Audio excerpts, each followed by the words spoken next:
Welcome to the Harmonious Wolf and Wildlife Center, where nature and humanity can bond as one. At our Nature Pavilion, elevate your senses by having an in-depth understanding of what it means to be in a wolf pack. At this landmark, you could share a lifetime of memories with your soulmate and create a bond for life. By being here, you will appreciate the majesty that is Colorado, while you sit down with friends and family and create a memorable experience. Now let's join the founder of this tranquil place so we may have a better understanding of Colorado's most magnificent guardians. My name is Darlene Kabobel, and I am the owner and founder of Colorado Wolf and Wildlife Center. Colorado Wolf and Wildlife Center is a sanctuary for wolves, coyote, and fox, and we started in 1993. We focus on education, preservation, and conservation. The animals that come here, they come here in various ages, but this is their sanctuary. This is their home for their entire life. In our gift store, we have so many things to choose from. We have stuffed animals, we have portraits of our animals out here, we have different apparel that you can buy out here, all the way to our gallery. In our gallery, we have a wide array of photography from all over the world of wolves and wildlife. Alpha photos are a lot of fun out here. What that is where you have a chance to actually go in with the wolves and sit down and have the wolves come up to you, and you get a chance to do a little interaction and maybe score a couple wolf kisses.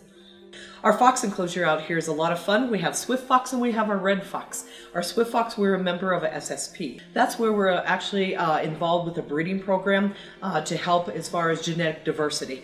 So with our Red Fox, we have another enclosure that is separate, but what's special about that is we have a Sky Fox Freeway. What that is actually a bridge. Our wolf enclosures out here are very large in size, and that's really good for mental stimulation and for the health of these animals out here.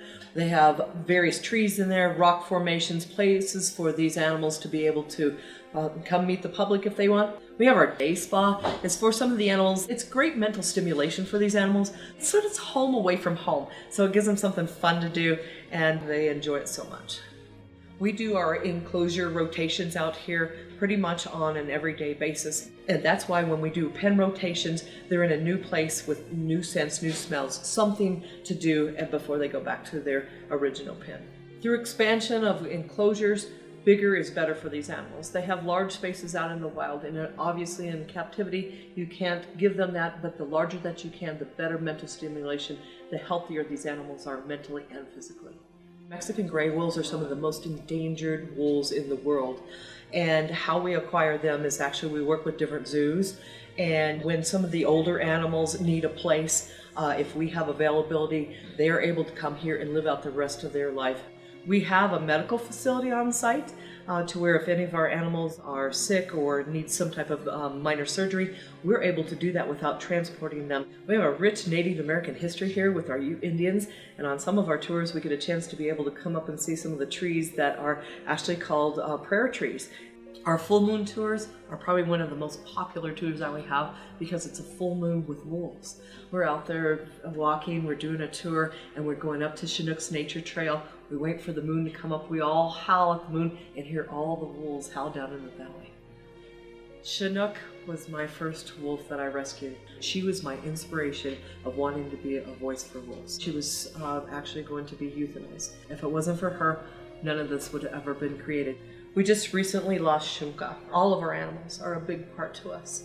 We take their ashes up to our very special place. It's our sacred ground, and we have ceremony for them out here. The reason for our center here is to educate people about wolves because Colorado doesn't have wolves. We haven't had any wolves here since 1945.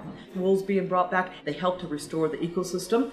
The ultimate dream of this sanctuary here is not only to give these animals a permanent home out here, but through education and be able to appreciate why we need to have wolves back into our state. Now that we've been through this journey, come join me. Let's sit by the fire and listen to the howls of